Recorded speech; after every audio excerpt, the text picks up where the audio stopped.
Everyone at the company called him a devil. He called me too sensitive. And then, on the flight to Paris, I saw tears on his face. Tears that weren't real. That was the moment I knew, and I'm 24, an executive assistant in New York. Entry level, hungry, the kind of hungry that makes you say yes to calendar triage at midnight because it might mean a seat in the room tomorrow. I rent a tiny studio in Hell's Kitchen, keep a pressed blazer on the chair by the door, and drink cheap coffee that tastes like panic. I thought the job would be my escape hatch. If I could just survive his temper, I could learn how power works from the inside. I was wrong, but not for the reasons I expected. NNMY first week, he slid a stack of printouts across the table and said, "You're too sensitive. Learn to take heat." The room laughed on cue. Cold office light hummed overhead. I felt it more than saw it. I told myself it was a rite of passage. I wrote notes anyway. Names, timestamps, phrases he repeated when he wanted compliance. Little did I know those notes would become my spine later. NNHE had rules. Meetings exactly at the hour, never 1 minute late. He wanted his espresso so hot it bites. He liked people who didn't flinch. He liked me because I didn't. At least not in front of him. I flinched later, in the bathroom stall with my blazer hung on the hook like a witness. Micro hook. I kept the receipts. NNTWO symbols started following me everywhere. The window and the glass. Windows because he loved seeing himself reflected in them. Boardroom, car, jet, it didn't matter. Glass because there was always a flute of something in his hand when he played nice. That contrast, steel reflection, soft bubbles, felt like a language only I was learning. And that's when I realized I was being recruited, not trained. NNTHE first, red flag wasn't loud. It was a Slack DM at 12:37 a.m. Don't bring up the vendor issue tomorrow. No please, no context. When I asked why, he replied, "Because I said so. This is for your own good." I stared at the screen until the letter stopped moving. The apartment was silent except for a siren far away. I placed my keycard on the counter. The plastic felt cold. I told myself I'd raise the vendor question another day with data. Microhook silence keeps score. NNTWO days later, he introduced me to a client as Our Little Risk. Not our assistant, not my name. Our Little Risk. He smiled when he said it, and the client laughed, and I knew a new script had been printed without my consent. After the meeting, he leaned close enough for his cologne to smother my thoughts and said, "Without me, you're nothing." I didn't cry. I asked for the next steps and sent the recap within 10 minutes. My recap always had a hidden column. What he said versus what actually happened. That was for me, not them. When I got added to the Paris trip, people congratulated me like I'd won a prize. "You'll love the jet," someone said. "He's a different person in the air." I packed headphones, my notebook, and a second blazer, the good one. On the tarmac, the engine's low hum crawled into my bones. Inside, every surface was white and soft. It felt like walking into a smile with teeth. He handed me a glass of champagne I didn't want and said, "Relax. You're safe when you're with me." Microhook. Safety with conditions isn't safety. NNWE climbed into the night. The cabin lights were dim. At some point he turned to the window, angled just so, and I saw it. The shine on his cheek. Not a sob. Not a collapse. A single perfect tear catching the low light, placed like a prop. He knew the angle. He knew my line of sight. He knew the story that would bloom in my head. Maybe he's human. Maybe I'm wrong. Maybe I can help. He waited 2 beats, then looked back and said, soft as a thread, "Now you understand." My hands tightened on the flute. I didn't drink. NNHE wasn't crying. He was calibrating. He wanted me inside the frame, where he looked hurt, and I looked responsible. "No one will believe you," he'd said once to a partner during a tense call, when I was invisible by the door. I remembered that as the glass wobbled in my fingers. The engine hummed steady. The tear dried exactly on schedule. Microhook. Manipulation wears empathy like a mask. I put the glass down. I opened my notes. I added a new line. Tears at 22:14. Window angle deliberate. Voice lowered. Purpose. Control. He watched me write. He smiled. "You learn fast," he said. I smiled back because I've learned faster. And that's when I decided to stop being his mirror. The Paris trip wasn't just about meetings. It was about hierarchy, optics, and survival. I figured that out on day one when the client dinner became theater. He played the lead, we were props. My job was to make sure the cues landed on time. I was used to that. What I wasn't used to was being the line in his script.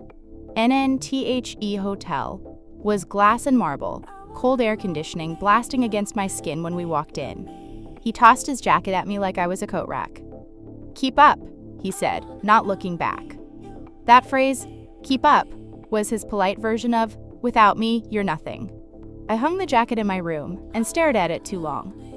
A symbol, waiting to be written into a scene I didn't want. Microhook. Symbols multiply when you're in a play you didn't audition for. And dinner was at a private restaurant. Long table, 20 guests, candles flickering. He sat at the head, of course. I was 3 seats down, which meant I could feel his gaze every time I spoke. When the client asked about logistics, I answered clearly. He cut in with a smirk. "She's too sensitive about details. Don't worry, I'll handle it." Laughter again. My hands curled under the tablecloth. The smell of tobacco mixed with truffle oil, thick in my nose. That was the first public scene. Humiliation disguised as charm. And that's when I knew I had to document everything. Later, back at the hotel, I opened the group chat and typed, "Notes ready, deck updated." His reply was instant. "You learn fast." No emoji, no thanks, just a statement, like an owner talking to a pet. I stared at the screen until the letters blurred. Microhook. Praise from a cage still keeps you locked inside. NNTHE's second red flag came in the form of a midnight call. My phone buzzed against the glass nightstand, the vibration louder than the ring. His voice was low. "Don't mention costs tomorrow. It's not for you to decide. It's for your own good." I wanted to ask, for whose good? Instead, I said, "Understood." When the call ended, the silence pressed against my ears. I wrote it down in my notes. Midnight directive. Gaslight marker. Your own good. The repetition of his toxic phrases was starting to look like a script. And that was the moment I realized. Scripts can be torn. NNTHE next day was worse. Conference hall. Bright lights, rows of press and partners. He presented our work like it was his alone. I watched my slides flash on screen without my name, my data spoken in his voice. My throat was dry, my palms damp. He raised his glass of water and said, "Without me, this company has no future." Applause. Cameras clicked. That was the second public scene. My work erased in real time. I thought of my jacket back in the room, hanging silent. I thought of the tear on the plane. Microhook manipulators always set the stage for an audience. After the session, one of the translators caught my eye. She mouthed, "That was yours." I nodded once. It was the smallest form of validation, but it felt like oxygen. A witness. A proof I wasn't losing my grip. I added another line to my notes. Said it's his. Witness saw. Name, M. A single letter, but enough to remind me I wasn't imagining this. NNTHAT night. At another dinner, he leaned too close again. "You're special," he whispered, his hand brushing mine under the table. "But don't forget, no one will believe you." I pulled my hand back, careful not to make a scene. The glasses clinked, laughter echoed. I smiled like I was in on the joke. Inside, I filed the phrase away, like evidence in a drawer. Microhook. Every joke is a weapon if you collect enough of them. And back in my room, I looked at the jacket on the chair, heavy with his cologne. I almost threw it out the window. Instead, I placed my keycard on top of it. Cold plastic against heavy fabric. Symbols. Stacking. One was his, one was mine. That was the night I decided I wasn't just taking notes anymore. I was building a case. By day 3 in Paris, I knew the pattern. He'd cut me down in public, reel me back in private, and lace both with phrases designed to stick like glue. "You're too sensitive. Without me, you're nothing. This is for your own good." He didn't even vary the script much. He didn't need to. Everyone else treated his words like gospel.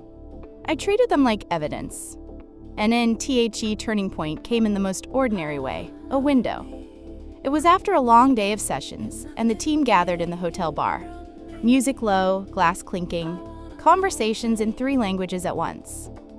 He pulled me aside, toward the huge glass wall that looked out over the city lights. He wanted the reflection. I realized that later. He stood with his back to the view, face lit by the glow of Paris.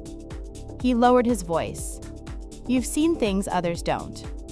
That makes you valuable, but it also makes you dangerous. And then it happened again. The shine on his cheek. The calculated tremble. A single perfect tear, lit up by the city outside. I almost laughed, because it was so rehearsed I could see the beats. But I didn't. I just looked at him, and then at the glass, where I could see myself standing there, caught in the frame he wanted to create. That was the exact second I knew. This wasn't empathy, it was choreography. And then I excused myself, went straight upstairs, and wrote it down. Window, reflection, fake tear, word, dangerous. I underlined it twice. Microhook. When you stop doubting your memory, you stop doubting yourself. NNTHE next morning was chaos. Final prep for the biggest panel. He was pacing in the lobby, jacket slung over one arm. He barked at me, "Keep up!" I did. But I also noticed his phone left unlocked on the table for 3 seconds. 3 seconds was all I needed. A chat thread, labeled with just an initial. I didn't scroll. I didn't need to. The message preview was enough. Push her harder. She'll break. I froze. My throat went dry, air thick with the smell of his cologne. Then I slipped back before he noticed. It was the proof I didn't know I was waiting for. Confirmation I wasn't paranoid. He was orchestrating it. And he wasn't alone. Someone else was in on it. NNTHE panel itself was brutal. Bright lights, microphones, cameras everywhere. He did what he always did, smiled, owned every answer, turned one of my ideas into a joke at my expense. She worries too much. That's why I'm here, to balance her out. Laughter from the audience. My cheeks burned under the lights. That was the third public scene, the one that finally broke the pattern in my head. Microhook. Humiliation doesn't sting the same when you know it's part of a play. And backstage, he leaned in close. His voice was a blade. No one will believe you, remember that. I looked at him, at the way the stage light glinted off his cufflinks, and for the first time, I didn't feel small. I felt steady. Because I had the notes, I had the phrases, I had the witnesses, I had the chat preview. I had enough to flip the script, and I walked away without answering. He hated that, being denied the last word. I could feel his stare burning into my back as I left the stage area. I didn't turn around. I didn't need to. Back in my room, I placed the jacket on the chair, the keycard on top, and my notebook in the center. 3 symbols in a row. His, mine, ours. This wasn't just a story I was living. It was a case I was building. And that was the moment I knew. He wasn't going to ruin me. He was going to ruin himself. Once you start building a case, you see patterns everywhere. His phrases became predictable, like bad dialogue in a show that should have been canceled years ago. The jacket tossed at me, the champagne glass forced into my hand, the fake tears reflected in glass. It all stacked into one continuous loop, and loops can be broken. And I began testing boundaries in small ways. At breakfast, when he snapped, "Keep up," I deliberately walked slower. His jaw tightened, but he didn't say more. During prep for a client session, when he corrected me mid-sentence with, "She's too sensitive," I didn't defend myself. I just smiled and said, "Noted." The smile unnerved him more than any pushback could. That was my countermove. Stop reacting the way he scripted me to. In NBUT, my biggest shift was finding allies. The translator who had whispered, "That was yours," became my first. I casually asked if she noticed anything off about his presentations. Her eyes flicked around, then back to me. "He steals," she said, flat. It wasn't news, but hearing it aloud was oxygen. Microhook. A single ally is enough to remind you you're not insane. And I also started planting my own evidence. In the group chat, I rephrased his midnight commands into questions. Confirming you don't want costs discussed tomorrow? That way, there was a record, his yes or no attached to my message. He replied, "Correct," every time. He never realized he was signing receipts with his own thumbs. NNTHE breaking point came on the final night during the closing dinner. Long table, crystal glasses, the air thick with perfume and roast duck. He was in rare form, charming, smug, performing for the investors. Then someone asked about the vendor issue, the very one he'd silenced me on days before. My heart pounded. This was the exact fork, silence or speak, and I spoke. Calm, precise, citing figures I knew cold. For a moment, the table turned toward me. Light hit my face instead of his. His eyes narrowed, his fingers tightening around the stem of his glass. Then he snapped. She's overreacting. Always too sensitive. Ignore her. NNBUT. The words landed wrong this time. The investors exchanged looks. One asked, "If she's too sensitive, why do you keep her on the trip?" The room shifted. The power tilted. He tried to laugh it off, but his smile cracked. That was the public unraveling I'd been waiting for. Microhook. Cracks in the mask spread fast under bright light. After dinner, in the hallway, he cornered me. His voice low, dangerous. "You'll regret this. Without me, you're nothing." I looked him dead in the eye and said, steady, "Noted." Then I walked away. No panic, no rush, just calm. He didn't follow. For once, he didn't have a line prepared. And back in my room, I arranged the symbols one last time. The jacket, heavy with his cologne, on the chair. My keycard on top, still cold. My notebook open, pages filled with dates, quotes, names. And on my phone, the group chat thread with his confirmations stacked neatly in order. Evidence. Proof NNTHAT night. I slept better than I had in weeks. The hum of the city outside was softer, almost kind. I realized then, I didn't need to burn him down. He was already lighting his own fire every time he opened his mouth. All I had to do was keep the receipts. NNTHE next morning, I handed the jacket back. He smirked, like he'd won something. But I kept the notes. And that's when I understood. Power isn't about who shouts the loudest. It's about who remembers, who documents, who refuses to play along. Leaving Paris felt different than arriving.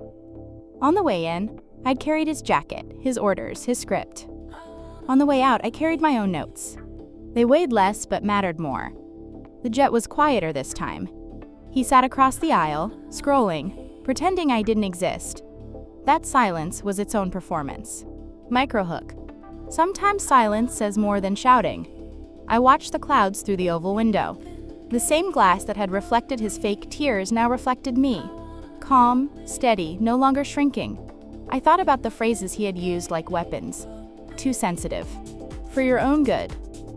Without me, you're nothing. Once they had cut me open. Now they were just quotes in a file. Evidence of a man who couldn't imagine not being believed. And back in New York, the rhythm resumed. Meetings, calls, Slack pings at odd hours. But something had shifted. I no longer jumped when his name flashed on my phone. I logged every directive, every toxic phrase, every attempt at gaslight. I didn't hide it either. I shared decks with more people, left paper trails, looped in witnesses.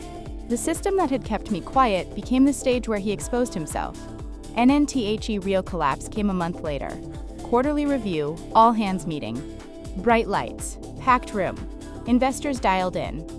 He opened with his usual swagger, running through numbers. Then he snapped at a question from the floor. "She's too sensitive to understand the bigger picture," he said, waving a hand at me. An NBUT this time, it didn't land. A partner raised an eyebrow. Another asked, "Then why are her figures in the board packet?" Silence. The kind that burns. Cameras were on. Dozens of eyes locked on him. He tried to recover, but the mask slipped. He stumbled, stammered. For the first time, he looked small. Microhook. The devil only works if the audience keeps clapping. NNTHAT was the resolution. He wasn't destroyed by me shouting, or by some dramatic reveal. He was undone by his own pattern, repeated once too often, under lights too bright. All I did was refuse to cover for him anymore. After the meeting, I didn't gloat. I didn't celebrate. I went back to my desk, opened my notebook, and wrote the last line. He collapses in public when the script runs out. Then I closed it. The jacket was gone, returned weeks before. The keycard was still cold plastic in my bag. The notebook was mine. 3 symbols, 3 reminders. You can carry someone else's weight, or you can carry your own proof. Epilogue? I stayed. Not forever, but long enough to prove to myself that survival wasn't luck. It was strategy. I got another job 6 months later, with a different CEO, one who read my work without stealing it. Sometimes I catch myself waiting for the toxic phrases, the fake tears, the jacket thrown in my face. But they don't come. And still, I wonder, if I hadn't seen the reflection that night on the plane, would I have believed the mask forever? Would I have confused manipulation with vulnerability? Maybe. Maybe not, NNSO. Here's my open question for you. If your CEO cried in front of you, would you trust it? Or would you check the angle of the glass first?